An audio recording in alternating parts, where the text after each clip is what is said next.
seguindo, né, nossas aulas de deontologia, hoje o tema é registro de medicamentos. O tema registro de medicamentos é muito amplo, ele envolve muitas regulações. Eu dividi mais ou menos essa aula na resolução A60 de 2014, que vem a ser uma das principais, porque é ela que trata dos medicamentos novos, os genéricos e os similares. Depois, os produtos biológicos, eles são regulados de forma separada pela RDC 55 de 2010. Os específicos, que eu já vou explicar quais que são, aquelas soluções parenterais, os opoterápicos, é a 24 de 2011. Os fitoterápicos e medicamentos tradicionais fitoterápicos, eles são regulados pela 26 de 2014. Nós temos os medicamentos homeopáticos, tem alguns medicamentos que são de notificação simplificada, e eu coloquei aqui também algumas resoluções sobre as medidas pós-registro. Também a parte de suplementos alimentares eu deixo separado em uma outra aula, tá? Que ele meio que se sobrepõe, né? Agora, desde 2018, nós temos uma resolução própria para registro de suplementos alimentares, que até então não tinha essa classificação, essa categoria de produtos no Brasil. Parte dos suplementos alimentares era registrado como alimento e parte era medicamento. Agora tem uma resolução própria, então, de suplementos alimentares. Então, vamos iniciar o tema. Retornando lá à Lei Federal 6360, que é ela que dispõe sobre a vigilância sanitária que ficam sujeitos os medicamentos, insumos, cosméticos, saneantes, né? Então, ela que coloca que o registro de um produto farmacêutico no Brasil é válido por 5 anos, tem que ser revalidado, e essa revalidação, o ideal que seja 6 meses antes de acabar o registro, para que não fique irregular no mercado, tá? Então, o registro, ele é por 5 anos. O registro tem toda uma documentação legal, uma documentação técnica, e tem que ser apresentado provas laboratoriais de tudo que for enviado à Anvisa. Qualquer modificação da fórmula também, ou alteração de qualquer alimento, né, ou adição, ou diminuir, ou inovar, depende da autorização da Anvisa, né? No caso aqui, essa legislação é antiga, então ainda fala Ministério da Saúde, né? Atualmente, nós temos a Agência Nacional de Vigilância Sanitária, que é ela que trata do registro dos medicamentos. O objetivo do registro é tanto garantir a segurança e eficácia, através da comprovação dos estudos clínicos, né, de medicamentos novos, ou no caso de genéricos e similares, pela bioequivalência, que é comprovada a segurança e eficácia. A qualidade tem todo o dossiê técnico, né, de boas práticas de fabricação, né, de monitoramento do mercado, né, pós-registro. Então, o objetivo do registro é isso, tá? Segurança, eficácia e qualidade do produto. Aqui eu trago um fluxo que está no próprio site da Anvisa, que nós temos a primeira etapa é regularizar a empresa tem que ter autorização de funcionamento, a licença de funcionamento, e ela tem que possuir o certificado de boas práticas de fabricação. Depois é feita a petição junto à Anvisa. O que é petição? Né? Peticionamento é pedir o registro. Então, tu vai pedir ou um registro, ou uma alteração, ou uma revalidação, cancelamento, né? Entre outras petições que geralmente são feitas. Tu vai identificar qual o código do assunto, verificar qual a documentação necessária. Hoje é todo online, né? Digitalizado os processos de petição. O peticionamento propriamente dito, né? Tem um passo a passo, ele não visa, tu anexa a documentação obrigatória toda pelo sistema, né? E essa análise essa petição é feita pela Anvisa. Vocês acompanharam agora, né, no caso das vacinas, que são produtos biológicos, a gente tem acompanhado muito, né, pelos noticiários, essa questão da análise da Anvisa, quanto tempo leva para analisar, em casos de emergência, como que nós estamos vivendo, né? Agora, em menos de 15 dias, chegaram a avaliar ali algumas petições de vacinas, né? A Anvisa chegou, assim, a um tempo muito baixo, né, de análise para conseguir liberar logo, dada a nossa situação, né, de emergência. Então, nessa análise, ela vai verificar os documentos, vai verificar a necessidade de alguma exigência técnica, né? Nós vimos na vacina mesmo, nas vacinas que fizeram algumas exigências de estudos adicionais, né? E vai ver se esses documentos atendem os requisitos técnicos legais, né? Para liberar um produto, então.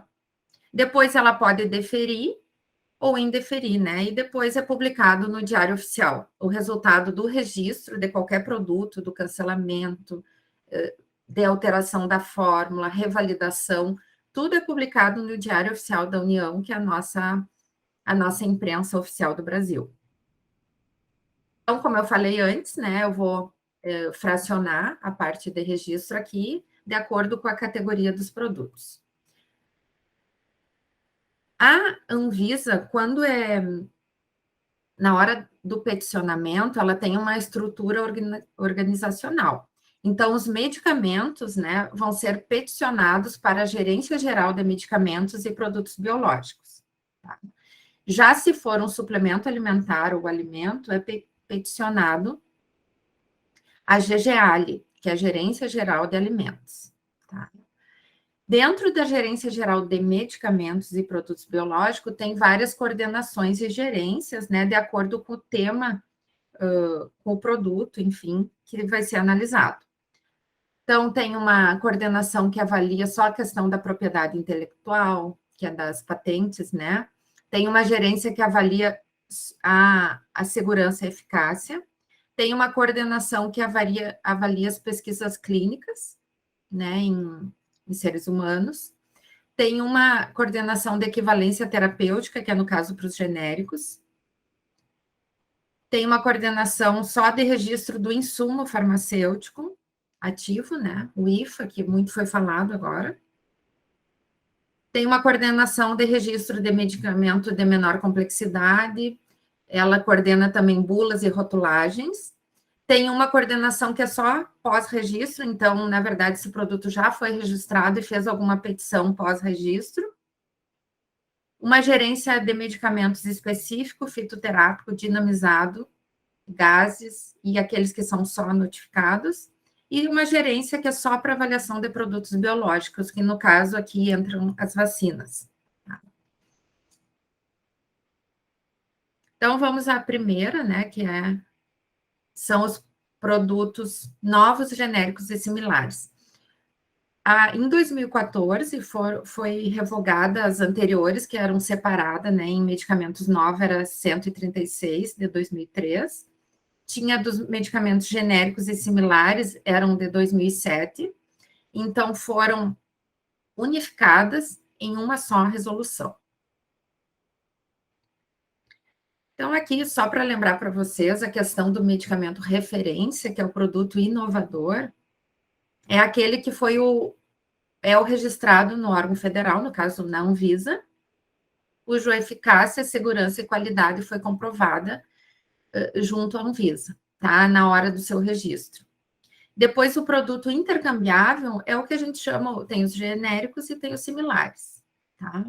Em relação à intercambiabilidade entre eles, até já vou falar um pouquinho aqui sobre essa questão,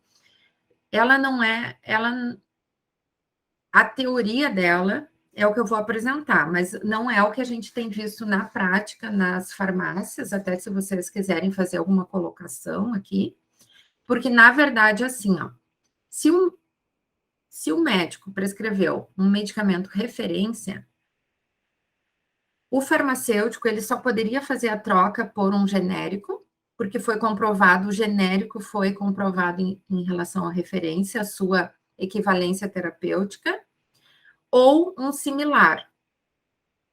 Agora, um similar não poderia ser trocado com o genérico, fazer intercambiabilidade, porque eles não são intercambiáveis, tá? Porque aqui, ó, quando o similar ele comprovou a equivalência, ele também comprovou em relação à referência. E aí tem uma margenzinha aceitável, né, de diferença, né? Se for pensar, o similar tem já uma margem, né, um percentual aceitável de diferença entre eles, e o genérico tem outra margem, né? Somando isso, a diferença pode ser muito grande, tá? Então, por isso que eles não são intercambiáveis. Mas não é o que a gente acaba vendo nas farmácias, né? Essa intercambiabilidade ela é feita de forma a não seguir o protocolo de intercambiabilidade. Bom, então, para o registro do medicamento, tem esse protocolo, essa petição, como eu falei, num processo único, né? É separado para cada forma farmacêutica e cada apresentação, tá? Então, se for líquido, se for, por exemplo, paroxetina de 10 miligramas, paroxetina de 20, cada um entra com um processo em separado.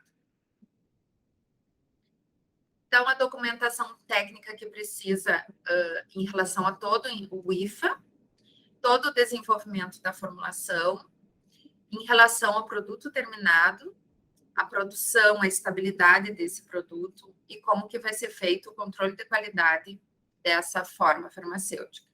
Tem que apresentar no dossiê o controle de qualidade das matérias-primas, as embalagens, né, primária e secundária, envoltório, como que vai ser, e os acessórios.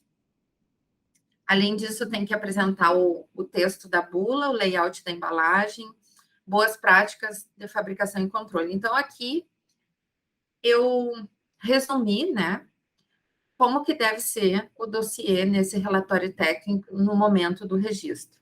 Por exemplo, em relação ao IFA, tem que apresentar a DCB, a fórmula estrutural, né, todas as suas propriedades físico-químicas, quem que é o fabricante desse IFA, o processo de síntese, quais as possíveis impurezas que podem estar presentes, né, oriundo desse processo de síntese, o controle de qualidade, quais os métodos analíticos que vão ser utilizados, então se vai ser por CLAI, cromatografia líquida de alta eficiência com detecção DAD, ou por eletroforese capilar DAD, né, ou UV, assim vai. Qual método analítico vai ser utilizado para quantificar esse IFA? E apresentar os estudos de estabilidade. Quanto ao desenvolvimento da formulação em si, qual será a via de administração? É oral, é parenteral, é tópica, né? A embalagem, como que vai ser? A compatibilidade do IFA com os recipientes que vão estar presentes na formulação. Todos os detalhes de fabricação, caracterização e também controle de qualidade. Apresentar referências que suportam os dados de segurança para os recipientes, né, usados pela primeira vez em um medicamento. Avaliar a eficácia do sistema conservante, né? Então, isso também no estudo de estabilidade que é feito, também apresentar o estudo de estabilidade microbiológico para comprovar essa eficácia do conservante. E justificar em caso de excesso de ativo, se for colocado um percentual a mais de ativo na formulação, por algum motivo, tem que ser justificado.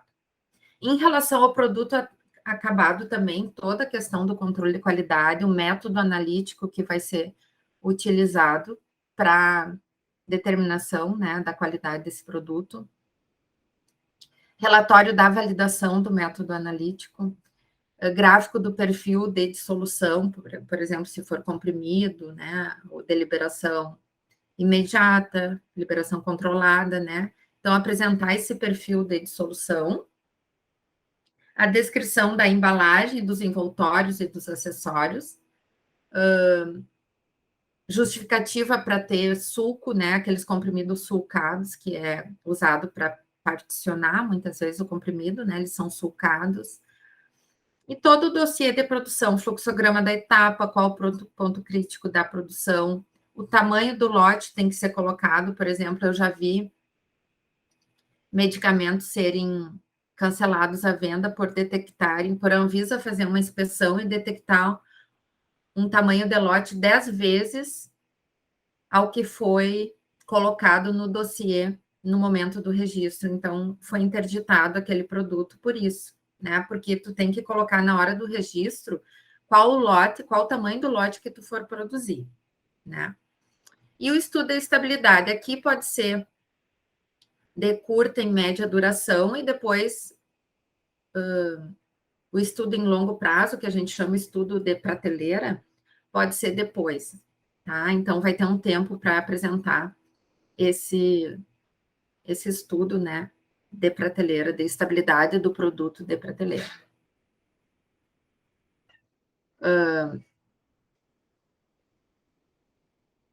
Seguindo em relação ao dossiê dos ensaios clínicos, só um momentinho que eu vou fechar a porta.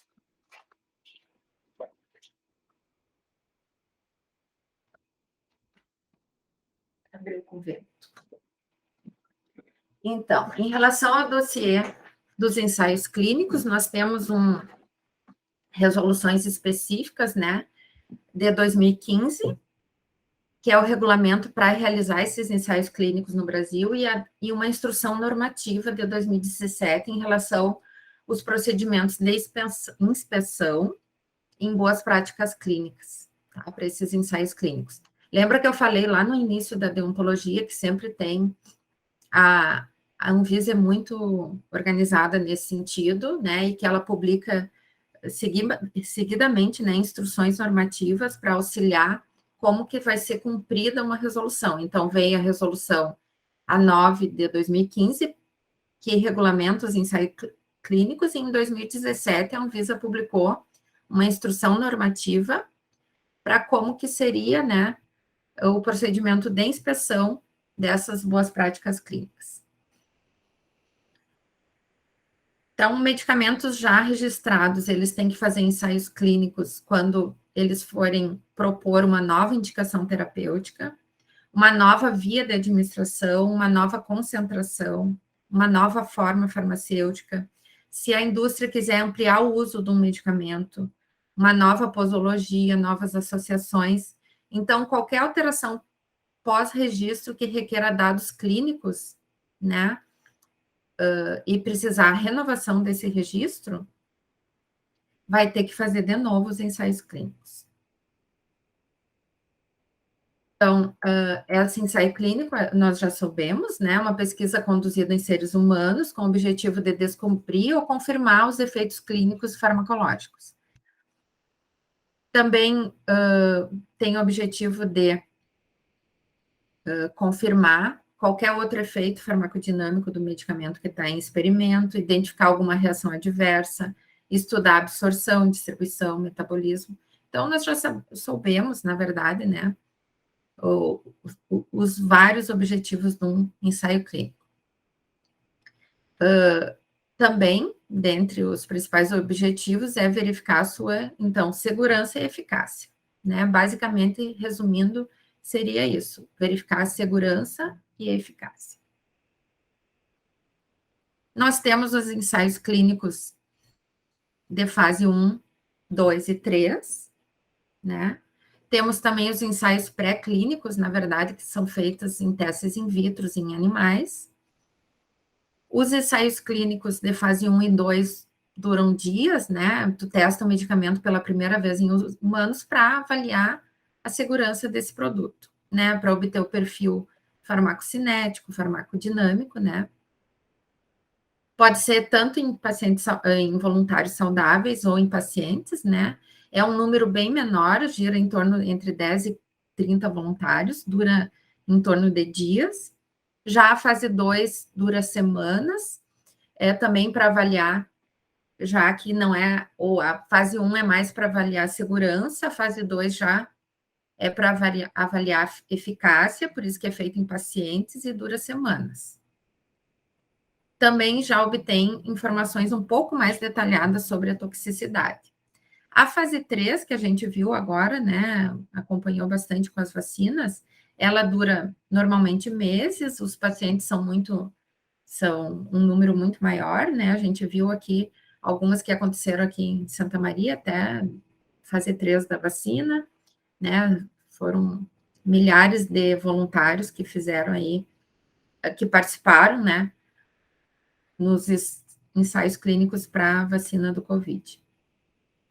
Então, é para confirmar, a fase 3, confirmar a eficácia, a segurança, né, e confirmar o aparecimento de efeitos adversos.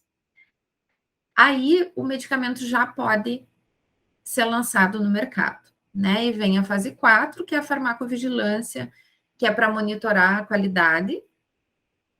Ainda assim, também é para ver a segurança, a tolerância, a eficácia em longo prazo em pacientes, né, na vida real. Então, a fase 4, ela é também muito importante, ela tem que ser apresentada, a indústria tem que apresentar esse plano de farmacovigilância, como que vai ser feita a farmacovigilância desse produto, né, que foi disponibilizado no mercado. E muitos dos produtos, na verdade, são retirados do mercado na fase 4, né, que depois de estar no mercado, acabam apresentando problemas de segurança, né, e são retirados do mercado. Então, voltando, né, para o registro que nós estávamos falando, esse dossiê que precisa no momento do registro, ele é muito amplo, né, como eu mostrei para vocês agora resumidamente, né. Então, nós temos toda uma parte farmacotécnica que a gente vai apresentar para a Anvisa as etapas de produção, como que vai adquirir as matérias-primas. É um dossiê muito grande mesmo. Dentro das indústrias, nós temos um setor específico para isso, né. Eu já tive vários alunos que fizeram estágio final nesse setor da indústria, gostaram e hoje trabalham nesse setor, né, de registro. Tem que ter um perfil para trabalhar nesse setor, né, mas é muito interessante também. Então, apresentar a parte farmacotécnica, né, como que vai ser estocado, como vai ser o controle de qualidade do ZIFA, da formulação, né, a bula, a estabilidade, né, então, geralmente, quem faz a análise são os técnicos da própria Anvisa, né, que fazem a análise desse dossiê enviado, como eu falei lá antes, de acordo com a estrutura organizacional da Anvisa e do produto que está sendo peticionado, uma gerência específica que vai analisar. Então, por exemplo, a gerência de produtos biológicos é que vão avaliar a petição das vacinas, tá? Depois tem uma análise da eficácia e da segurança, que pode ser feito por consultores externos, né, contratados pela Anvisa, escolhidos pela Anvisa, para fazer análise de estudos pré-clínicos e clínicos, tá? Então, essa análise da eficácia pode ser também terceirizada por consultores da Anvisa. Para genéricos e similares, então, tudo que a gente viu até agora foi registro de medicamentos novos, né, que eles têm que comprovar, além da eficácia e segurança, a parte clínica, que os genéricos e similares, eles podem comprovar por estudo de equivalência farmacêutica e do perfil de dissolução. Mas antes de entrar no tema genéricos e similares, vamos lembrar do quais produtos não vão ser aceitos como genérico e similar. Tá? Produto biológico, imunoterápico ou derivados do plasma e sangue humano não pode ser entrar como genérico similar.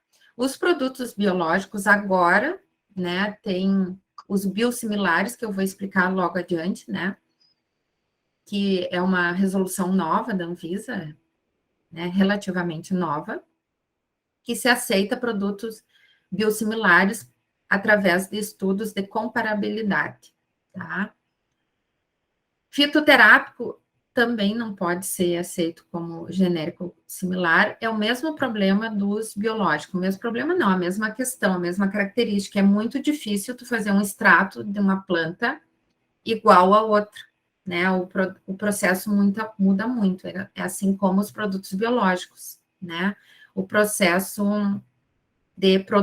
a produção do produto biológico, ela é muito característica, né, e vai produzir produtos que nem sempre serão similares, né? Eles têm características que vão diferir entre um e outro. O homeopático tem a mesma característica, né?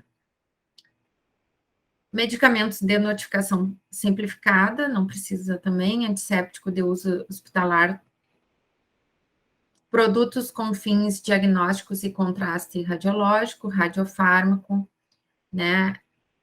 Ou outras classes de medicamentos que tenham legislação específica para registro, também não pode ser registrado como genérico similar.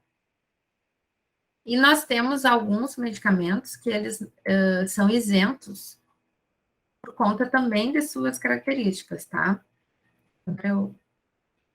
Só aqui, ó. Assim como tem alguns que não podem ser similares e genéricos por suas características químicas e biológicas, alguns são isentos, né? Por exemplo, solução de uso oral, que contém o mesmo fármaco, na mesma concentração, né? Como ela é uma solução, o medicamento já está dissolvido, não vai afetar a farmacocinética desse medicamento, né? Então, soluções de uso oral, né, por conta da sua característica, né, já está dissolvido, o pó para reconstituição que resultar numa solução, né, não numa suspensão, no caso. Suspensão ainda depende, né, de processos de dissolução depois para ser absorvido, né, mas tudo que for solução, solução otológica e oftálmica também, não precisa, é isento do ensaio de bioequivalência, ou seja, ele pode ser registrado como genérico ou similar, sem apresentar o ensaio de bioequivalência, tá? Desde que, claro, tenha o mesmo fármaco, a mesma concentração, né, a mesma formulação, o mesmo recipientes, tá? Inalatórios ou sprays nasais que sejam solução, também, ou medicamentos que não sejam absorvidos no trato gastrointestinal. Por exemplo, simeticona, né? Nós temos o genérico de meticona, né? E ele não é absorvido, ele é usado para flatulência, não tem absorção, então ele pode ser genérico ou similar sem apresentar o ensaio de bioequivalência, porque não faz sentido, né? Formulações parenterais também sobre a forma de solução que contém o mesmo fármaco. Compatível, né? Tanto os recipientes, a concentração, enfim, não precisa apresentar bioequivalência. Bom, mas voltando lá ao que eu estava apresentando aqui, ó, o que não é aceito e o que depois não vai precisar apresentar ensaios de bioequivalência, tá? Então, voltando a alguns conceitos aqui, ó, a biodisponibilidade indica a velocidade e a extensão que um princípio ativo é absorvido a partir de uma curva de concentração, né, versus tempo. A biodisponibilidade relativa é comparativa, relativa, ou seja, um relativo ao outro, né? É comparar a biodisponibilidade de dois produtos. O biolote é aquele lote que vai ser utilizado para comprovar a equivalência, bioequivalência. Aqui eu apresento um gráfico, né? Comparando um medicamento referência, um medicamento teste. Aqui, ó, é as curvas de concentrações plasmática média de dois medicamentos, um referência em teste, baseado em 35 voluntários. Desculpa. Então, aqui esse gráfico, né, compara a biodisponibilidade entre um medicamento referência e um medicamento teste.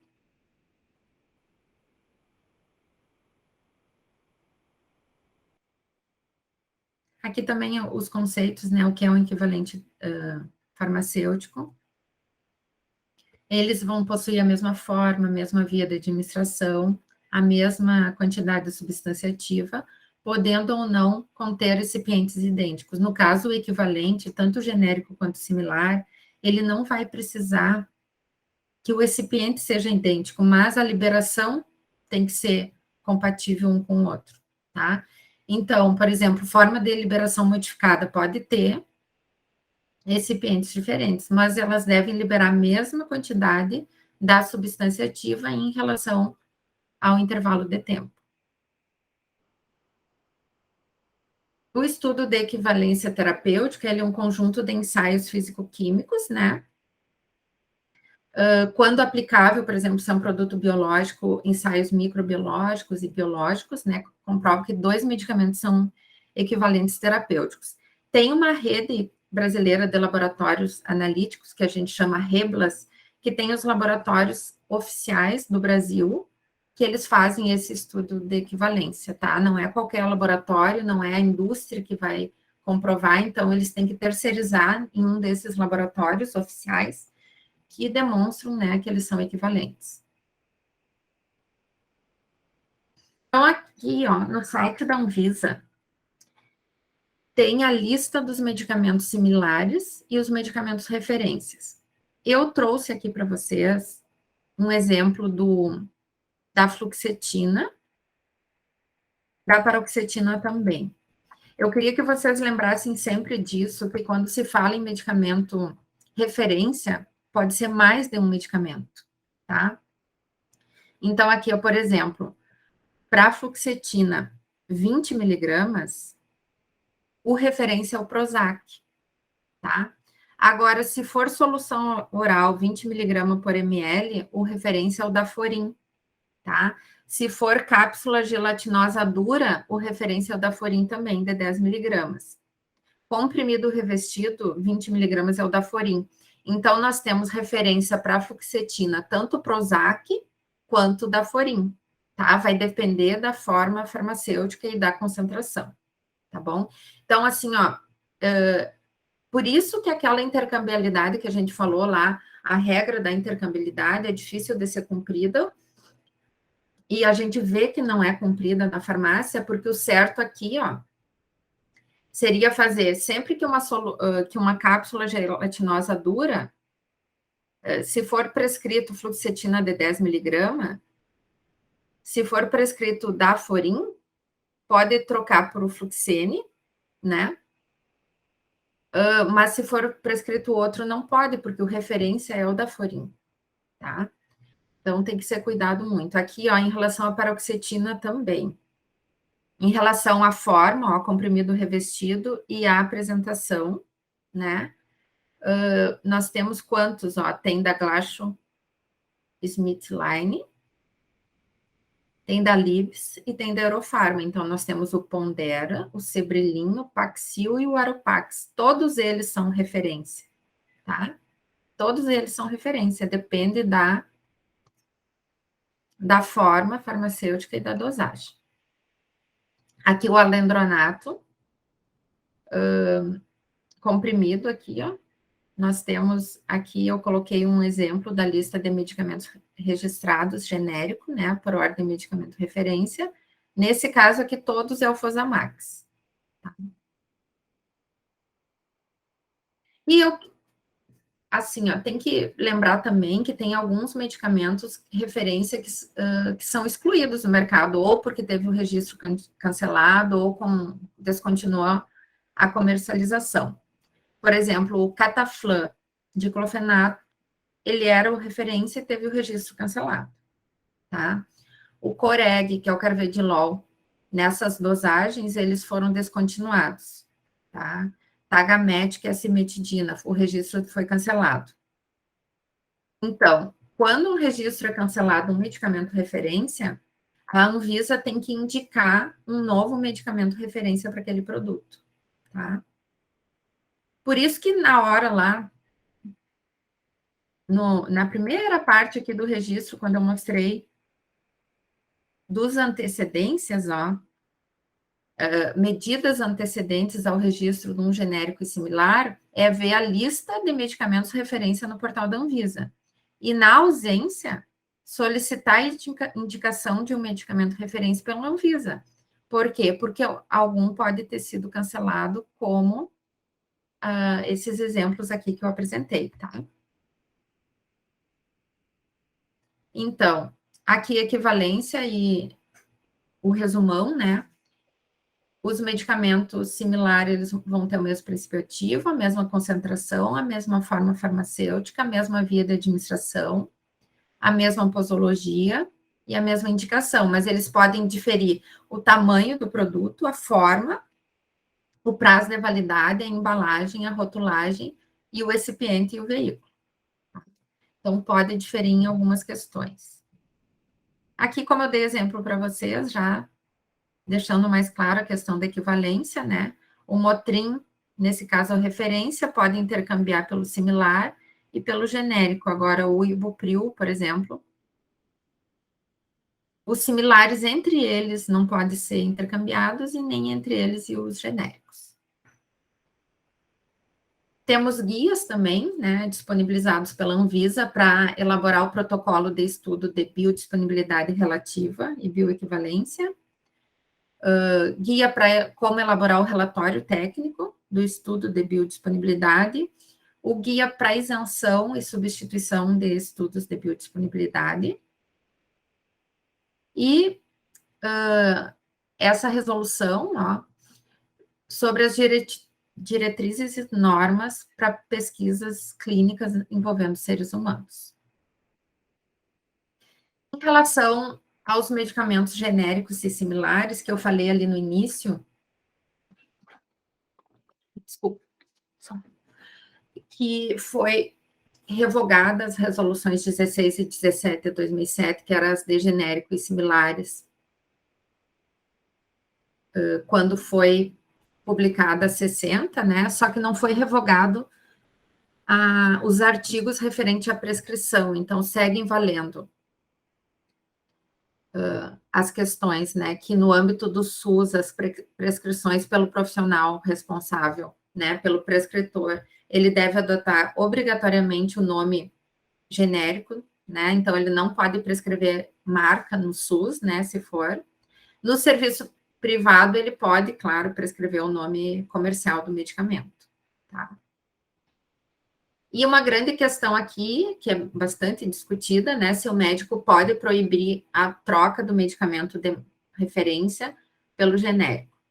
Então, se o médico não quiser que seja intercambiável a prescrição dele, ele tem que escrever de próprio punho e assinar, né, que ele não aceita trocas, não pode estar na receita, assim, proibido troca, né, intercambiabilidade do medicamento para um similar ou para um genérico.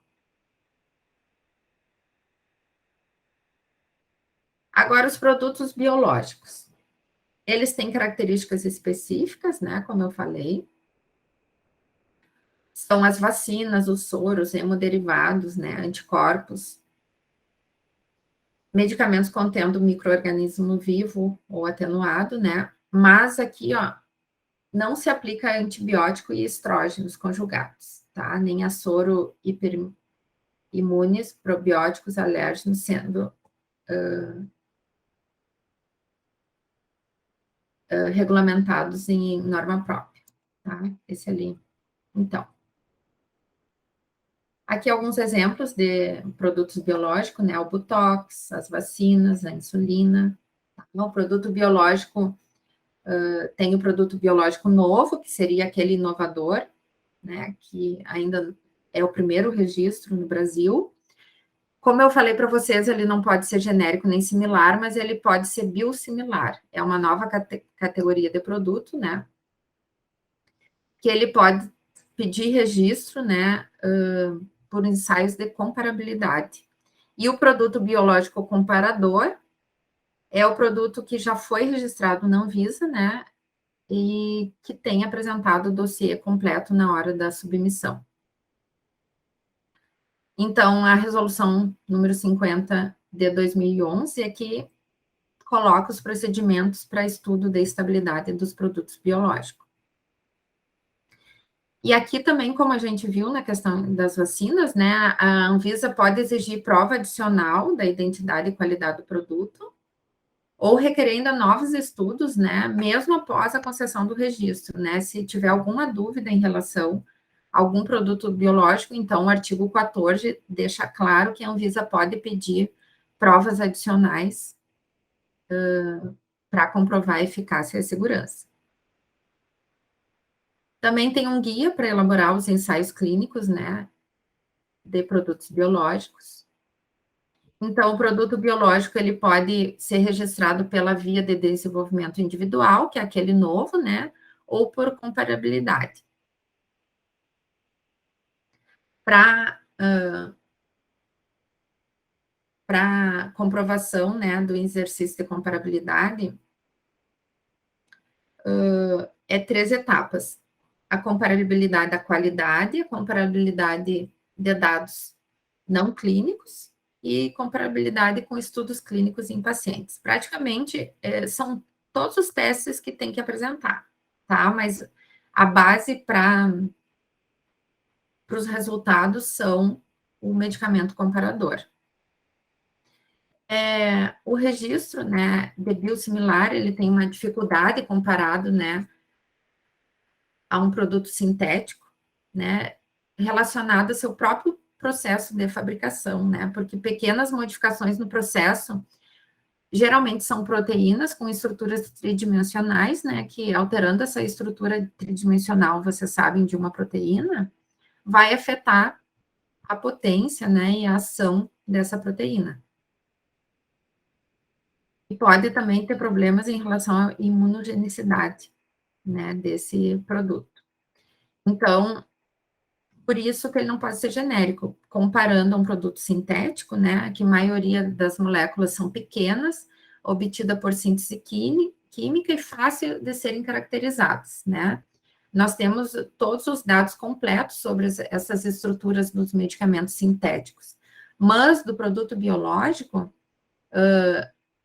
a fonte dela, né, a produção, gera uma grande variabilidade entre os produtos, né? Elas são moléculas grandes, complexas, né? Então, por isso que precisa apresentar, não é simplesmente lá como o genérico só apresentar uma bioequivalência, né? No similar, tem que demonstrar a biosimilaridade usando essas técnicas que comparam, inclusive, a atividade clínica do produto. A Anvisa também tem um guia para a realização desse exercício de comparabilidade, né, para registro dos produtos biológicos.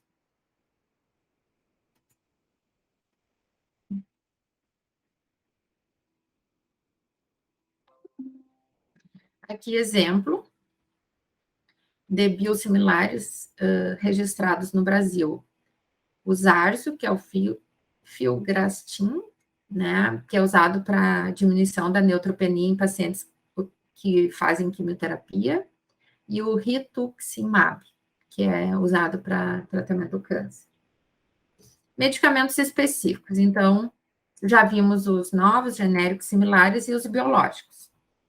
Os medicamentos específicos, eles também não podem ser registrados, né, como similar ou genérico.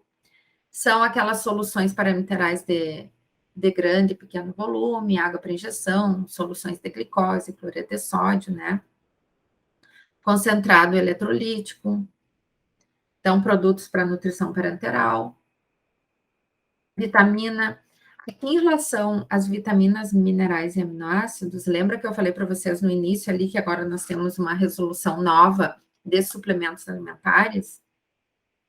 Pois então, muitos dos que eram aqui registrados como medicamento específico, agora são registrados lá como suplementos alimentares, tá? Antigamente era assim, ó, até a ingestão diária recomendada era registrado como alimento.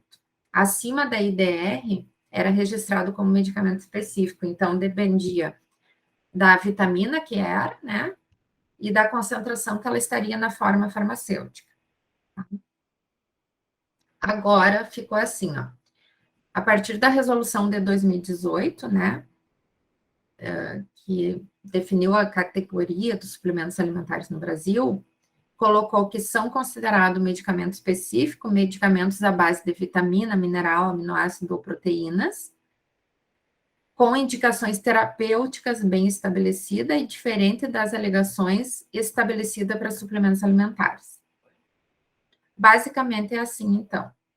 Se a vitamina ou mineral tiver uma indicação terapêutica para uma patologia, vai ser registrado como medicamento específico. Agora, se ela tiver uma indicação para como suplementação alimentar, pode ser registrado lá. E vocês sabem que são bem diferentes, né? Bem diferentes as exigências legais para um suplemento do que para um medicamento, né? Então, basicamente vai ser o fabricante que vai escolher se ele quer registrar como um medicamento ou como um suplemento. Não fala mais a questão da dose, fala em relação à indicação. Se for uma indicação terapêutica, ele deve registrar como um medicamento. Agora, se ele não colocar indicação terapêutica, ele pode registrar como um suplemento. Não sei se me fiz entender, mas é basicamente isso a diferença atual. Então, agora, outra questão que já está bem organizada na Anvisa também é em relação aos registros de fitoterápicos, que essa resolução é de 2014. Só que em 2004 começou a organização. Ficou 10 anos a Anvisa emanando várias resoluções, que depois ela organizou toda na 26 de 2014. Tá? Então, foram 10 anos organizando esse setor também, porque hoje o fitoterápico é um produto não, ele é um medicamento que ele precisa pesquisa clínica como todos os outros, né? Medicamentos. Então, ele é submetido aos mesmos procedimentos dos medicamentos sintéticos junto ao Anvisa, ou seja, ele tem que apresentar teste clínico, né, para demonstrar eficácia, ou se ele for por um registro simplificado, ele é um medicamento tradicional fitoterápico, que já tem toda a sua eficácia e segurança comprovada. Então, hoje, o que nós temos já na Anvisa como conceito, né?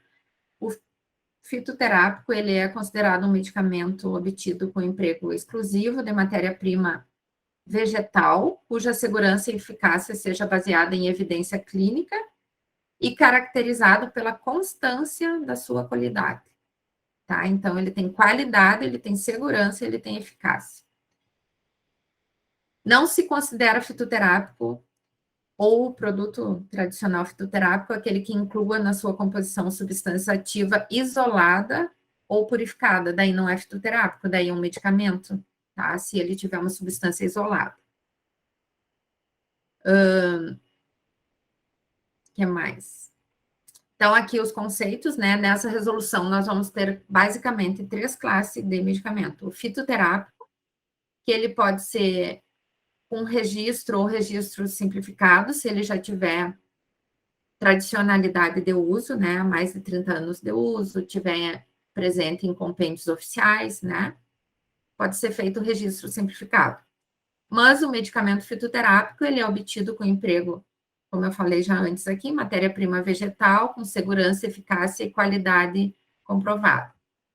O tradicional, ele pode ser registro ou só com notificação de produção, porque ele já tem também, ele já tem segurança, efetividade e qualidade comprovada, né?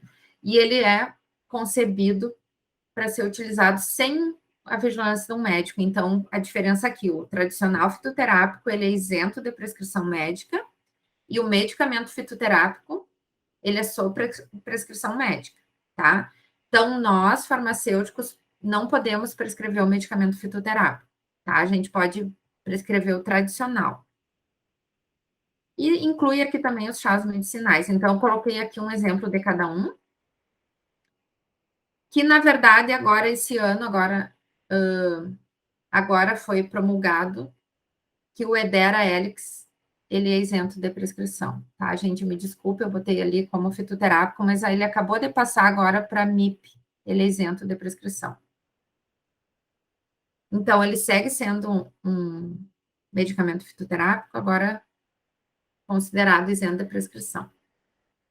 Como a alcachofra está aqui, ó.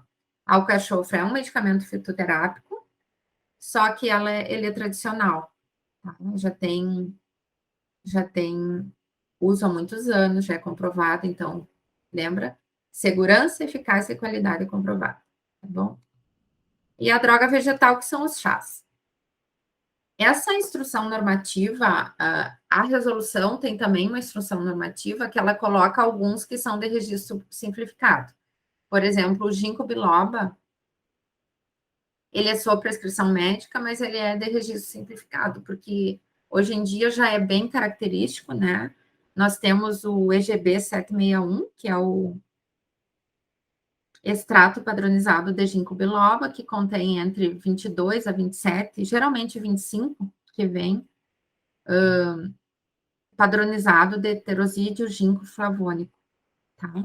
Então, é um extrato padronizado, que é o ginkgo médio, bastante utilizado, né, para circulação, para prevenção de Alzheimer, né, para memória. Então, ele é um medicamento que deve ser usado com prescrição médica. Nós temos aqui outro exemplo, né, a arnica em gel, que também tem o registro simplificado, né, desde que seja feita do capítulo floral, ou seja, das flores de arnica, né, e não deve ser usado em ferimentos abertos. Então, essa instrução normativa, eu só trouxe 2 exemplos aqui, mas tem uma série lá de peculiaridades, né, de fitoterápicos, de medicamentos tradicionais fitoterápicos a serem considerados no momento do registro. Tem algumas substâncias que não pode ser nunca utilizado como fitoterápico, tá? Por exemplo, nicotina tabaco, cannabis. A cannabis, ela não vai ser registrada como fitoterápico porque ela está lá na 344, né? A gente já viu na aula de portaria 344, né, que ela é medicamento controlado. E alguns, assim, que ela apresenta também com restrições, por exemplo, a arnica só pode ser para uso externo, o óleo de rícino tem que ser o óleo obtido exclusivamente das sementes, tá? Então, algumas questões importantes estão colocadas ali. Aqui, ó, dando exemplo de irregularidade para vocês, esse chá de alcachofra, né, não é autorizado pela legislação de alimentos para preparo de chás. Enfim, chá de camomila foi também proibido porque tinha presença de insetos, né, no laudo de análise feito pelo LACEN. LACEN é os nossos laboratórios oficiais, né, e causou a proibição. Isso aqui eu tirei do Diário Oficial, tá, da União. E agora, os medicamentos homeopáticos, nós temos legislações também específicas, né? Eles podem ser tanto passível de registro ou de notificação. Eu coloquei aqui todas as instruções normativas a respeito dos medicamentos dinamizados. Quem for trabalhar na área da homeopatia, né, pode consultar essas resoluções, elas são mais específicas da área homeopática. Então, aqui exemplos, ó, berberes, uma corte, né, berberes na D2, ou seja, na segunda decimal, e a venda sob prescrição médica. Esse outro aqui, auxiliar no tratamento da tosse, essa pomada de calêndula, e assim vai. E por último, é aqueles medicamentos que são de notificação simplificada. A Anvisa também tem um guia ali sobre a notificação simplificada de medicamentos, geralmente são aqueles medicamentos, né, que têm baixo risco ao paciente, e tem uma lista desses medicamentos, tá? É álcool 70, ácido salicílico, ácido bórico, tá? Hidroxialumínio e magnésio. É feito o peticionamento também no site da Anvisa, né? Tem aqueles que são sujeitos à notificação, tu peticiona, notifica e já pode começar a produzir, tá? E agora, para a gente finalizar, a questão do pós-registro. Então, depois que o medicamento é registrado, a cada 5 anos, como eu falei lá no início, tem a renovação.